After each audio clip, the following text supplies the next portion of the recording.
Raffle uli tayo ng 200 pesos sa Sunday para sa 5 tao, JIPs. Simple lang ang gagawin, mag-comment lang ng hashtag JD at hashtag JD Films or share nyo sa Facebook nyo yung upload natin. Pwede nyo ring lagyan ng kaunting komento kung anong nagustuhan ninyo sa ating storya. Ganun lang kasimple, JIP, kasali na kayo kagad sa raffle natin. Huwag na nating patagalin pa. Simulan na natin ang kwento.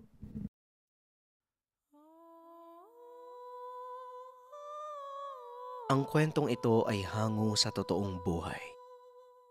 Mula ito sa isa nating kabayan na itago na lang natin sa pangalang Lester.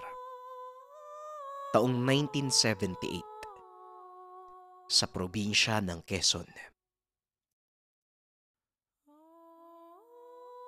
Minsan sa sobrang pagkadesperado, handa nating paniwalaan ang lahat. Lalo na kung nakasalalay dito ang buhay ng mga mahal natin. Maging ang pinaka-imposible ay handang tanggapin. Huwag lamang silang mawala sa atin. Ito ang naging karanasan ng ating bida. Si Lester ay mula sa simpleng pamilya. Namumuhay ng payapa sa probinsya kasama ang mga magulang. 15 taong gulang pa lang siya ng mga panong ito. At masasabing pinalaki siya ng maayos dahil maganda ang pakikitungo nito sa kapwa lalo na sa mga nakakatanda. Isa sa pinakamagandang katangian ni Lester ay ang pagiging masayahin. Mahilig itong tumawa at kadalasang kabiruan nito ang mga nakakatanda sa kanilang lugar at palagi nitong kausap si Mang Roding, may-ari ng maliit na tindahan ng libro sa lugar. Madalas na pumupunta si Lester sa tindahan upang magbasa ng mga libro. Hinahayaan lang ito ni Mang Roding dahil kakaiba ang nakikita niyang interes sa binata, lalo na sa mga lumang aklat na naroon. Ang ilan sa mga ito ay binibigay na lamang ng matanda kay Lester dahil wala nang bibili ng ganong mga aklat. Tuwang-tuwa si Lester sa tuwing nasa aklatan ito. At makikitang tila na sa ibang mundo sa tuwing may binabasang libro ang binata. Ngunit bago ang lahat, dahil sa isang malungkot na kaganapan, nagkasakit ang kanyang ina at huli na nang malaman nila, tinaningan ng doktor ang buhay nito. Ayon sa mga dalubhasa, tuluyan ng kumalat ang sakit sa katawan ng ginang at ilang taon na lang ang ilalagi dito sa mundo. Halos gumuho ang mundo ni Lester nang nalaman niya ito mula sa ama. At yung dating palangiting binata, biglang nagbago. Halos hindi na ito lumalabas ng tahanan. At kung lalabas man ay hindi ito nakikipag-usap sa iba. Isa sa mga nakapansin ay si Mang Roding. Palagi niyang inaabangan si Lester sa labas ng tindahan. Ngunit hindi niya ito nakita pa. Nag-alala ang binata. Kaya naman naisip niyang bisitahin ito. Sa bakuran pa lang ay nakita na ni Mang Roding si Lester na nakaupo at nakatitig sa malayo. Hawak-hawak nito ang isang aklat na ibinigay sa kanya ng matanda. Hindi nag-atubiling lumapit si Mang Roding upang kumustahin ang kaibigan. Aba Lester, nandito ka pala. Bakit hindi ka dumalaw sa akin? May problema ba? Bungad ng matanda. Umiling lang ang binata at tumugon. Wala naman po Manong Roding. May iniisip lang po ko. Si nanay kasi may sakit. Saka ang sabi ng doktor, hindi na daw siya magtatagal Mangiyak-ngiyak ang binata habang nagpapaliwanag. Damang-dama ni Mang Roding ang kalungkutan mula dito. At para mapasaya, kinuha niya ang isang lumang libro mula sa dalang bag at inabot sa binata. Alam kong gusto mo ang libro na yan. Sana mapasaya kita kahit sa simpleng paraan. Wika ni Mang Roding. Isang bagay lang po ang gusto kong mangyari, Mang Roding. Yung gumaling po nanay ko. Ayoko po siyang mamatay eh. Muling wika ng binata. At para mapagaan ng kalooban ay nagkwento si Mang Roding. Makinig ka sa akin, Lester ha. May sikat na alamat dito sa bayan natin. At kahit sinong matanda ang tanungin mo, alam na nila ang kwentong to. Ang alamat ng manunubig. Biglang napaangat ng ulo ang binata. Nagpahid ng luha. Alam na ni Mang Roding kung paano huhulihin ang kiliti ni Lester. Ito ay sa pamamagitan ng mga alamat. Alam ng matanda na nakuha niya ang atensyon ni Lester. Kaya nagsimula na itong magkwento. Noong unang panahon, isang mag-asawa ang namuhay sa tabi ng lawa doon sa kabilang bundok. Namuhay ng simple lang. Nagtatrabaho yung lalaki sa isang minahan at sapat lang yung kinikita na pera para sa kanilang mag-asawa. Kaso hindi sila nabiyayaan ng anak. Kapwa matanda na din ang mga ito nang magpa siyang magsama. Ganun pa man, naging masaya sila. Nakaugalian ng mga itong mamigay ng gulay sa mga kababaryo dahil meron silang maliit na taniman sa bakuran. Kinalugdan ng lahat ang mag-asawa. Isang gabi, umuwing masaya yung lalaki dahil nakahukay siya ng isang bato. Nagkataong wala ang kanilang amo kaya pinili niyang dalhin sa bahay. Tapos bukas niya daw ipapakita. Lingid sa kaalaman ng lalaki, isang uri yon ng talisman. Kulay dilaw yung bato, kumikinang sa dilim. Nag-iiba ang kulay sa tuwing matatapat sa araw. At sa tuwing hawak yun ng lalaki, nakakaramdam siya ng kakaibang lakas. Kaso yung kinagulat niya, nang matuklasan niyang kaya ng batong yung bumuhay na mga patay na hayop sa pamamagitan ng paglapat nito sa katawan. Natuwa yung lalaki. Namangha sa kakayahan ng bato. Kaya nagpa siyang itago na lang. Huwag ipaalam sa amo yung tungkol doon. Lumipas pa yung mga araw, buwan, taon. Itinago nung lalaki yung lihim sa bato. Kaso, isang hindi inaasahang sakuna ang naganap. Napakalakas ang ulan at walang tigil sa pagbuhos. Magdamag nakiramdam yung mag-asawa dahil baka biglang tumaas yung tubig at bumaha sa buong pamayanan.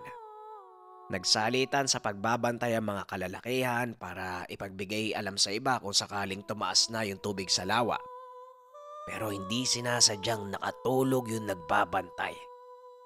Bigla na lang bumulusok pababa ng bundok yung napakalakas na tubig. Bumaba ito sa lawa. Tuluyang umabot sa pangpang kung saan nakatayo ang bahay ng mag-asawa. Dahil sa lakas ng agos, natangay yung halos ng kabahayan sa paligid. Nilamon ng tubig ang mga walang kamalay-malay na taga-baryo. Hindi rin nakaligtas yung mag-asawa. Alam na nung lalaki na katapusan nilang pareho nung sandaling yon dahil nakalubog sila sa tubig. Unti-unti niya nararamdaman yung paglisan ng hininga niya hanggang sa tuluyan na siyang malunod. Pero ang ipinagtataka niya, nagising siyang nakasampa sa isang putol na puno sa gilid ng pangpang. Kinapa ng lalaki yung katawan niya. Ilang beses pang sinuntok yung sarili para lang mapatunayan na buhay siya. Natawa yung lalaki dahil sa ganapan. Akala niya, patay na siya ng gabing yon.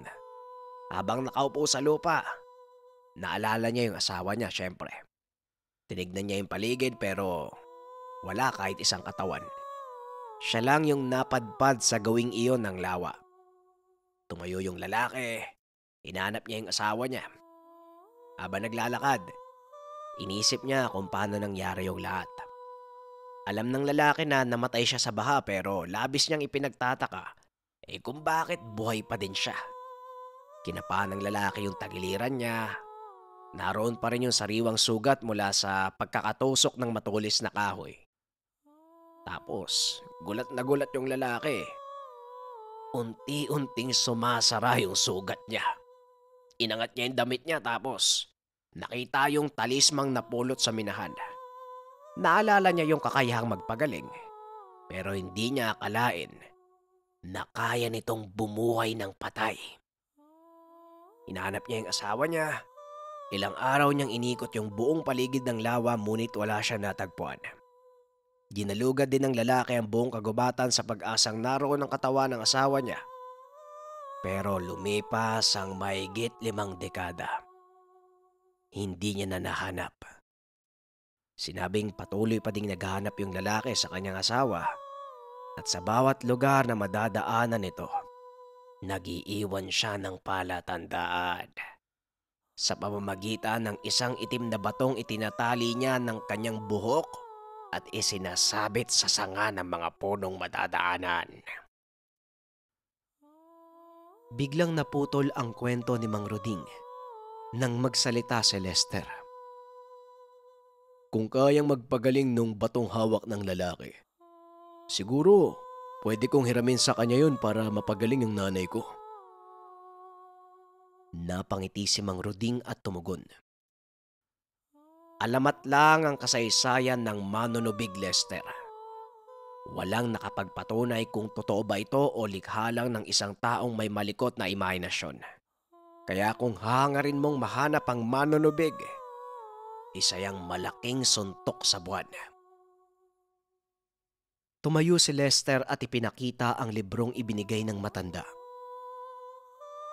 Ang bawat kwento, alamat at parabola ay may pinagbasiyang katotohanan. Alam niyo po yan, Mang Roding. Wala naman pong sigurong mawawala sa akin kung susubukin kong hanapin ang kinaroroonan ng manunubig. Napailing ang matanda dahil nakalimutan nito ang isang ugali na Lester. Kapag hinangad ng binata, walang makakapigil dito na gawin niya ang lahat upang patunayan ang mga sekreto sa likod ng isang kwento. Ay nako, pakiusap iho. Huwag mong itutuloy ang binabalak mo. Masasayang lang ang pagod mo. Wika ng matanda. Ngunit naputol ito nang biglang dumating ang tatay ni Lester. Ay, Mang Roding, nandito ka pala. Bakit hindi ka muna pumasok sa loob para makapagkape? O Lester, samahan mong kaibigan mo sa loob at bigyan mo ng maiinom. Ay malamig dito sa labas. Wika ng tatay ni Lester. Nakaagad namang sinunod ng binata. Habang nasa loob ng tahanan ay nakita ni Mang Roding ang kalagayan ng ina ni Lester. Payat na ito at nakakalbo na. Halos hindi na din ito makapaglakad dahil sa panghihina ng katawan. Gusto kong bumalik sa dati si nanay. Gusto ko siyang gumaling. Kaya kahit pinakamaliit na pag-asa, handa kong panghawakan. Nakapagpasya na ako, Mang Roding. Hahanapin ko ang manunubig. Napailing si Mang Roding dahil alam nitong wala na siyang magagawa. Hinayaan na lang niya ang binatang gawin ang gusto sa pag-aakalang mabibigo ito. Pasensya na iho ha. Hindi ako makakatulong sa gusto mong gawin pero ito, kung talagang desidido kang patunayan sa sarili mo ang alamat, gamitin mo ito para matunto ng dating tahanan ng manunubig. Sige na, magpapaalam na ako. Mag-iingat ka. Wika ni Mang Roding. Nang sumunod na araw, unti-unting inayos ni Lester ang mga kagamitan. Lingid sa kaalaman ng mga magulang ang kanyang gagawin. Dahil alam niyang sa oras na malaman nila ito, siguradong hindi sila papayag. Nang maayos na ang lahat, inantay ni Lester na makatulog ang kanyang ama. Sa kalagitnaan ng gabi, sinimula ng binata ang paghahanap sa maalamat na manunubig. Tumawid ito sa kabilang bundok at gamit ang mapang ibinigay ni Mang Roding, natunto ni Lester ang kinatatayuan ng bahay ng manunubig. Simula doon hinanap niya ang mga sinasabing bakas na naiwan. Mahusay sa pagbabasa ng mapa si Lester. Kaya naman madali niyang natunton ang mga palatandaan sa mapa. Ngunit hindi pa rin niya nakita ang mga batong iniwan ng manunubig. Naikot na ng binata ang lawa, ngunit hindi pa rin ito magawang makahanap ng anumang patunay na totoo ang manunubig. Unti-unting nawala ng pag-asa ang binata, hanggang sa napagpasyahan nitong umuwi na lamang. Ilang araw na din siyang nagpaikot-ikot sa kagubatan at paubos na ang kanyang dalang pagkain. Naupo si Lester sa isang bato at pinag-isipang mabuti ang susunod na gagawin. Nang mapalingon siya sa gawing kanan, nakita niya ang isang itim na batong nakasabit sa sanga ng puno. Balot na ng lumot ang batong iyon, kaya alam ni Lester na matagal na itong nakasabit. Nabuhayan ng pag-asa ang binata sa nakita, kaya muli nitong sinimulan ang paghahanap. Parami ng parami ang mga palatandaang nakikita ni Lester, hanggang sa dalhin siya ng mga ito sa isang nyugib. Sa kabilang banda, alalang-alala ang mga magulang ng binata. Napansin ni Tomas na ilang araw nang hindi lumalabas ng kwarto ang anak. Wala din itong kamuwang-muwang na umalis si Lester upang hanapin ang sinasabing manunubig. Pilit nitong binuksan ang pinto at nakitang walang tao sa kwarto. Nag-iwan ito ng isang sulat sa kama. Gagawin ko po ito para kay nanay. Hindi alam ni Tomas kung ano ang ibig sabihin ng sulat na iyon. Bigla niyang naalala si Mang Roding. Ito ang kausap ni Lester bago nawala. Dali-dali siyang lumabas upang ipagbigay alam sa mga pulis ang nangyari. Kasunod nito ay pinuntahan ang aklatan ni Mang Roding. Kinausap niya ang matanda at sinabi nito ang napag-usapan nila ng binata. Ay nako, talaga yan si Lester. Kahit kailan pabugso-bugso.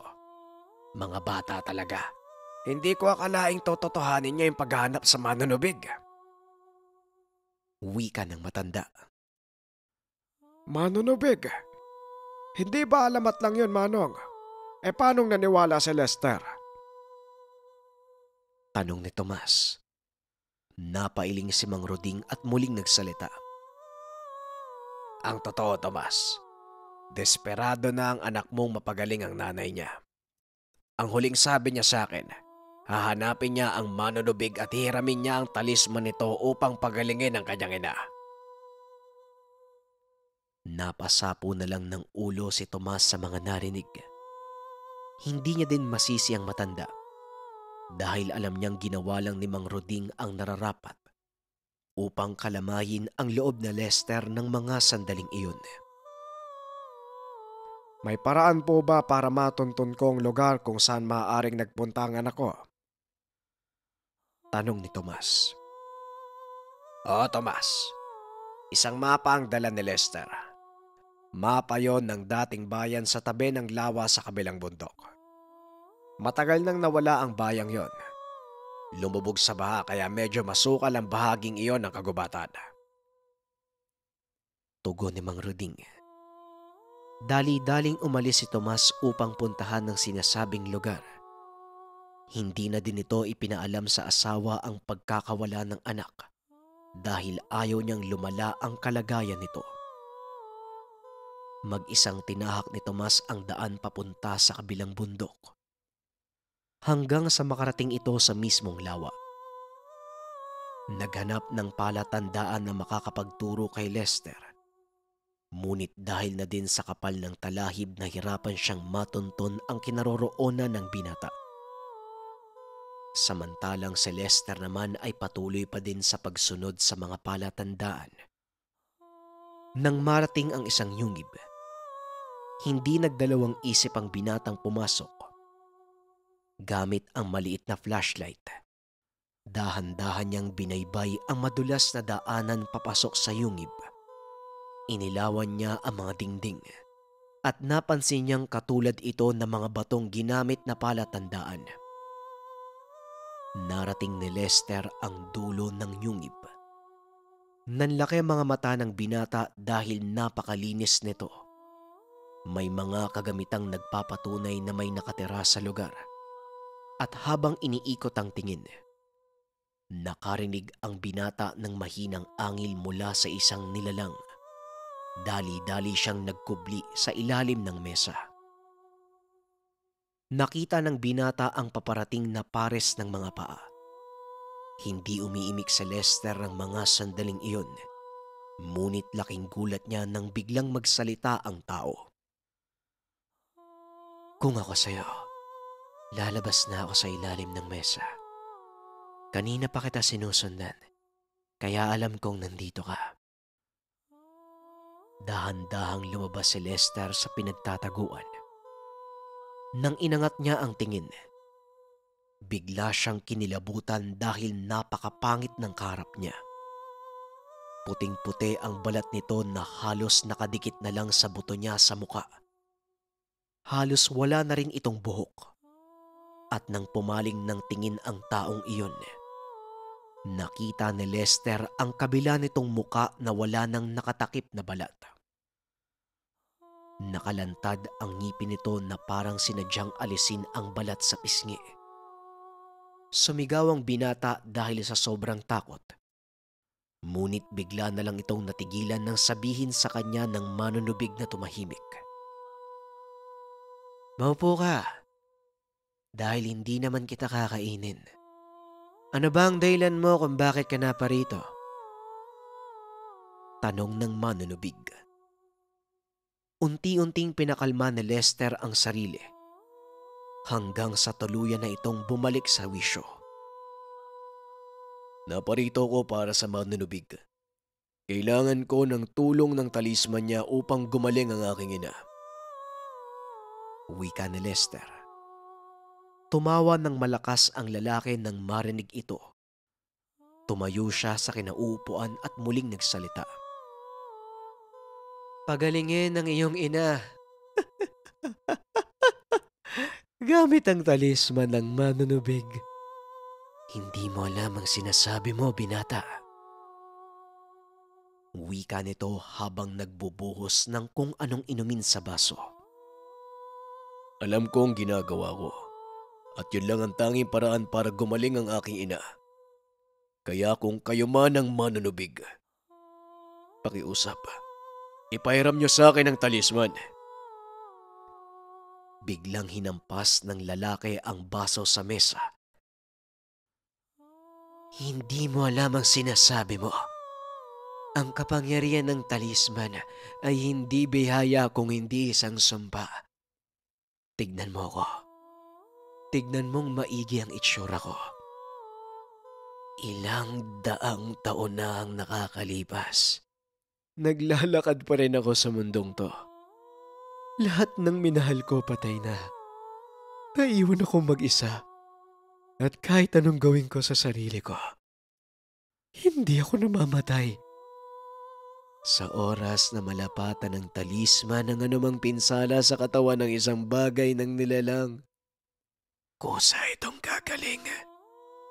Ngunit kapalit ng paggaling nito ay ang buhay na walang kamatayan. Makikita mong mamamatay ang mga mahal mo sa buhay. Isa-isa ka nilang iiwan, samantalang ikaw, walang hanggan mong tatahakin ang landas ng kalungkutan at pag-iisa. Yun ang buhay na gusto mong ibigay sa nanay mo? Yun ba yung buhay na gusto mong ibigay sa nanay mo, bata?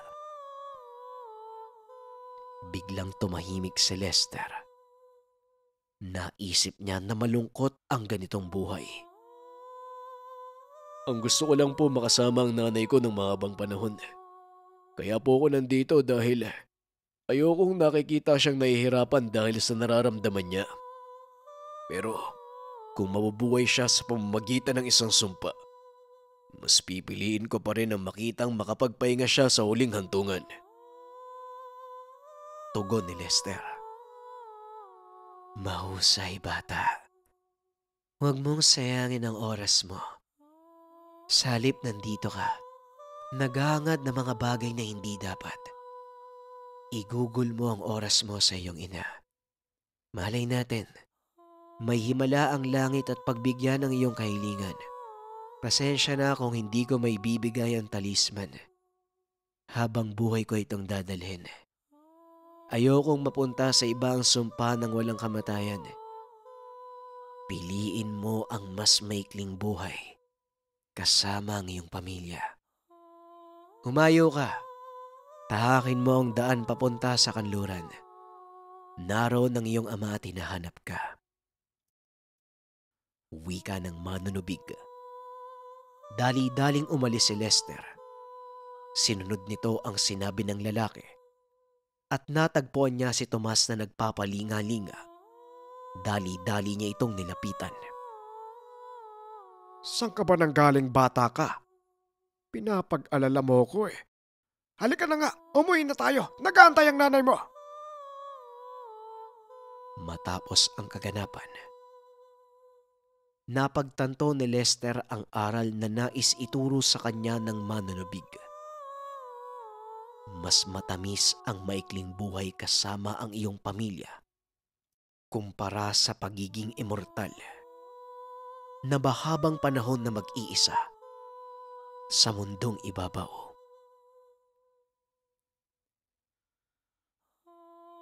Maraming salamat sa pakikinig ng ating kwento, JIP. Huwag nating kalimutang mag-comment ng #JD at #JDFilms. Kayo ba? Kung sakaling bibigyan kayo ng talisman ng tubig at hindi mamamatay, tatanggapin nyo ba? Kayo nang bahala, JIP. Maraming salamat. Paalam.